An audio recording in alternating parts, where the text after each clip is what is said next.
Bonjour et bienvenue à cette première édition d'information de l'année 2021 sur BB24, dont voici le sommaire. La ville de Cotonou a vécu, malgré le coronavirus, une belle ambiance du réveillon de la Saint-Sylvestre. Si certains ont préféré vivre le passage à la nouvelle année 2021 chez eux, d'autres ont accueilli le nouvel an dans les rues et restaurants. À quelques heures de cette nouvelle année, Cotonou s'est métamorphosé aux couleurs de 2021. Des jeux de lumière installés aux principaux carrefours rendent la ville plus attrayante. Le constat est à suivre dans cette édition. Et puis, le 1er janvier de chaque année, la communauté internationale célèbre la Journée mondiale de la paix. À l'initiative de l'Église catholique romaine, en 1968, le pape aborde fréquemment lors de cette journée des questions environnementales et sociales. Les grandes retrouvailles des lieux de réjouissance pour la célébration de la Saint-Sylvestre n'ont pas été au rendez-vous pour le passage au Nouvel An. Cette année, la Covid-19 oblige, le réveillon 2021 a été particulier. Néanmoins, dans la plupart des quartiers de Cotonou, contrairement au réveillon de Noël qui se fête en famille, celui du jour de l'an a été un événement festif dans la capitale économique. Je vous invite à suivre les impressions de quelques Cotonois. Je ne pensais pas voir l'année 2021, mais c'est par la grâce de Dieu, j'ai pu voir l'année 2021. Je remercie vraiment le ciel. Et vraiment, c'est dans une ambiance de folie qu'on se trouve ici. Que la nouvelle année nous passe beaucoup de chance. Que le coronavirus ou quoi, n'a qu'à prendre, n'a qu'à gagner temps. Voilà. Je me réjouis un peu seulement, histoire de bien débuter l'année et après je rentre à la maison. Sinon c'est une bonne année et c'est une bonne ambiance qu'il y a ici. Je suis venu ici parce que je suis en promenade avec mes enfants et je suis venu trouver les belles couleurs de Cotonou. Je suis venu voir quelles sont les couleurs dont Cotonou s'est paré pour l'année nouvelle 2021. Et m'amuser un peu avec les enfants. Oui, tout le monde prie Dieu pour que le coronavirus plie bagage et qu'il rentre. Mais bon, pour le moment, on espère que ça va partir en 2021. Le coronavirus a tout gâté, mais cette année-là, on souhaite que ça soit la meilleure. Nous avons l'habitude de souhaiter la santé, mais réellement, on ne pèse pas le mot ou bien la phrase qu'on sort souvent en disant santé, santé. Cette fois-ci, je voudrais que chacun sache que la santé, c'est réellement un pesant d'or. Et effectivement, avec la santé, on peut tout.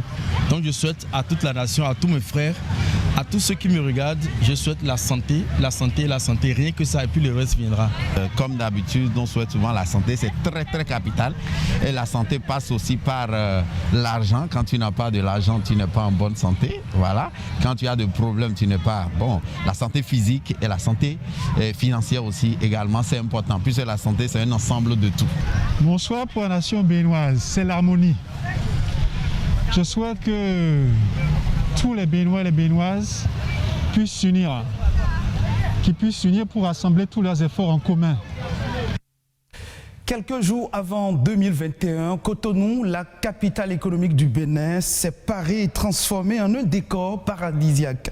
Un éclairage très peu ordinaire qui plonge les passagers dans un univers saisissant. Certains curieux n'hésitent pas à se faire filmer devant ces installations. Josué Daniel Sosa a fait un tour de quelques places publiques de la ville de Cotonou. Cotonou paraît de ses plus beaux attraits. C'est le spectacle qu'offre la capitale économique du Bénin chaque soir en cette veille du Nouvel An. Si pendant la journée, les décorations des places publiques passent presque inaperçues, la nuit, c'est la métamorphose. La ville est plus attrayante et plus colorée.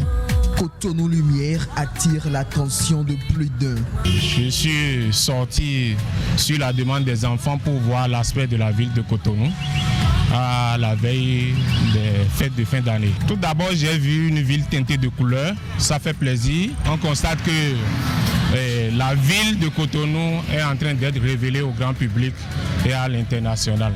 Je suis sortie pour me promener un peu.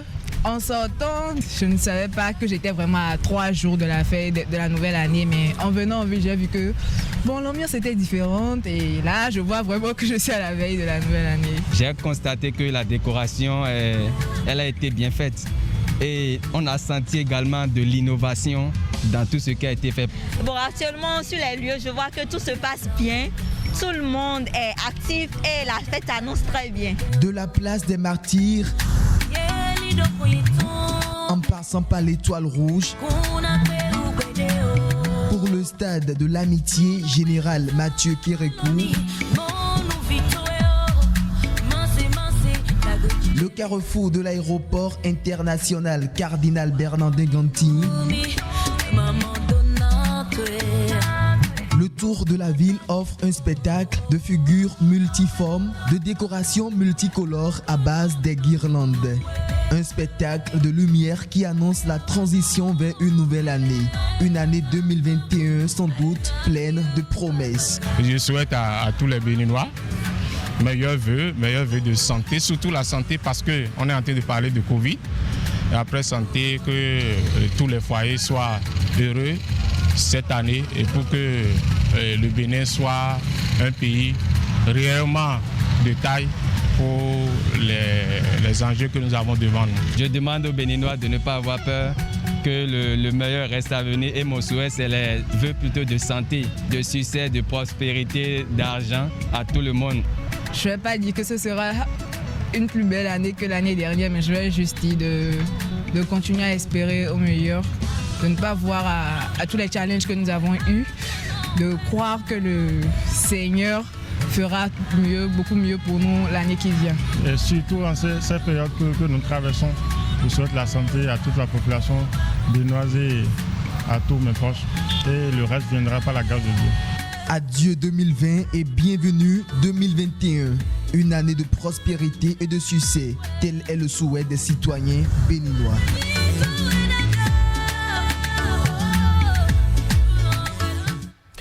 Merci à vous, Daniel Josué Sosa, pour cet élément. Elle ouvre le bal des célébrations de l'année.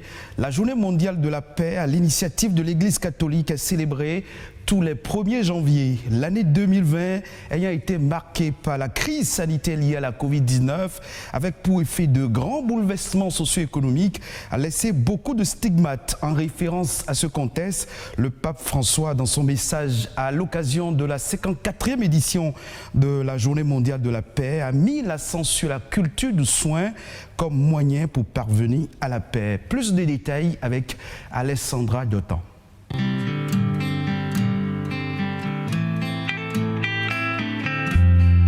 L'Église catholique propose au monde entier de célébrer la Journée mondiale de la paix le 1er janvier depuis 1968, à l'instigation du pape de l'époque, Paul VI. Ses successeurs ont poursuivi cette célébration et un thème différent est proposé. Et pour 2021, l'accent est mis sur l'univers des soins. L'année 2020 a été marquée par la crise sanitaire de la Covid-19 avec ses multiples impacts. Je cite, ces événements et d'autres qui ont marqué le chemin de l'humanité l'année passée nous enseignent qu'il est important de prendre soin les uns des autres et de la création pour construire une société fondée sur des relations de fraternité. C'est pourquoi j'ai choisi comme thème de ce message la culture du soin comme parcours de paix. Une culture du soin pour éliminer la culture de l'indifférence, du rejet et de l'affrontement. Fin de citation. Propos du pape François dans son message adressé à l'occasion de cette journée. Au cœur de la doctrine sociale de l'Église qui s'offre à toutes les personnes de bonne volonté comme précieux patrimoine de principes, critères et indications desquels tirer la grammaire du soin, on trouve bien entendu la promotion de la dignité de toute personne, la solidarité avec les pauvres et les sans défense, la sollicitude pour le bien commun, la sauvegarde de la création. Il n'y a pas de paix sans la culture du soin.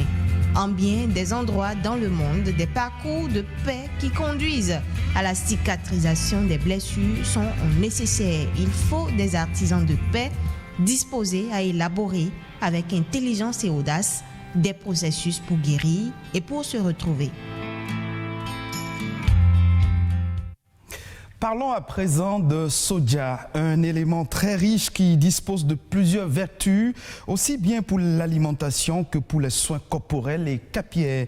Ses effets sur le cuir chevelu sont indiscutables selon les spécialistes. Larissa Bamba, une utilisatrice de soja, nous parle ici de ses vertus. Le soja a énormément de valeurs nutritives, aussi bien pour notre organisme et pour les cheveux et pour la peau. Il y a des protéines qui sont contenues dans le soja et qui sont excellentes pour les cheveux, dans la mesure où ça va venir renforcer la fibre capillaire. Vous avez des éléments comme la vitamine E. Je le disais tantôt, la vitamine E est un puissant antioxydant. Ça va ralentir le vieillissement cellulaire, notamment des cheveux, comme c'est le cas, c'est ce dont on parle.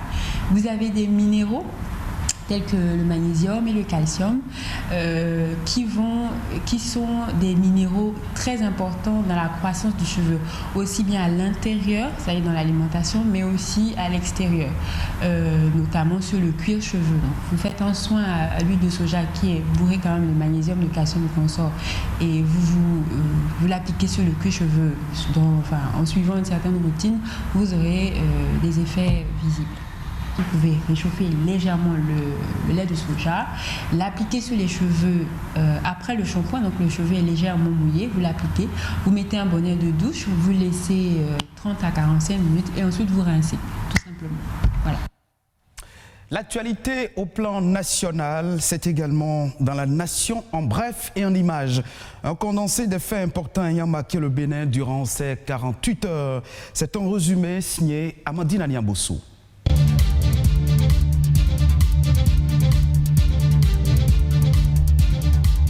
Rien ne bloque dorénavant l'installation de la Cour des comptes au Bénin. La loi organique y afférente a été votée par les députés à l'Assemblée nationale. Le texte est composé de 91 articles subdivisés en 4 titres. Il traite des dispositions générales, des compétences et attributions de la Cour, de la composition de l'organisation et du fonctionnement de la Cour, du Conseil supérieur des comptes, sans oublier les dispositions transitoires et finales. Outre les attributions dévolues à la Chambre des comptes de la Cour suprême, la loi organique de la Cour des comptes tient compte des nouvelles compétences conférées à la juridiction financière. Il s'agit de la certification des comptes des organismes publics, des avis sur les rapports annuels de performance sur le système de contrôle interne, du dispositif de contrôle de gestion et de la qualité des procédures comptables. Les différentes réformes entreprises en matière de politique étrangère par le Bénin ont été présentées aux patrons de presse. Lors des échanges, des explications ont été apportées par le chef de la diplomatie béninoise sur certaines réformes telles que le réaménagement de la carte diplomatique, la réduction des effectifs au sein des missions diplomatiques et consulaires, le nouveau système de gestion du Hadj et de même que la systématisation de l'utilisation des boîtes électroniques professionnelles. Le Bénin a été aussi élu dans les instances dirigeantes des organisations internationales et a participé activement aux prises de décision au sein des organisations internationales. Parlant de l'intégration régionale, le Bénin a également œuvré pour la lutte contre le terrorisme dans le cadre de la communauté économique des États de l'Afrique de l'Ouest, la promotion de la libre circulation des personnes et des biens. Le ministère des Affaires étrangères et de la coopération a également contribué au rapatriement de plusieurs Béninois vivant à l'étranger et à la lutte contre le trafic des êtres humains.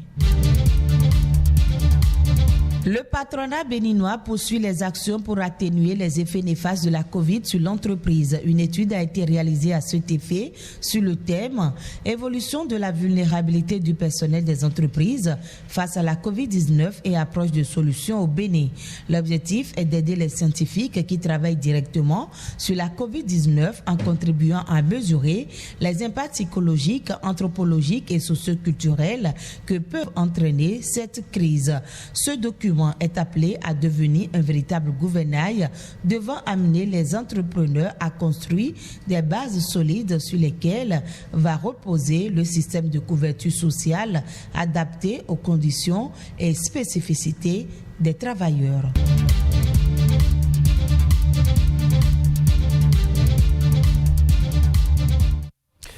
Ce sera tout pour cette édition d'information. Merci de votre fidélité. Retrouvez cette édition en replay sur le site de l'ORTB, www.ortb.bj.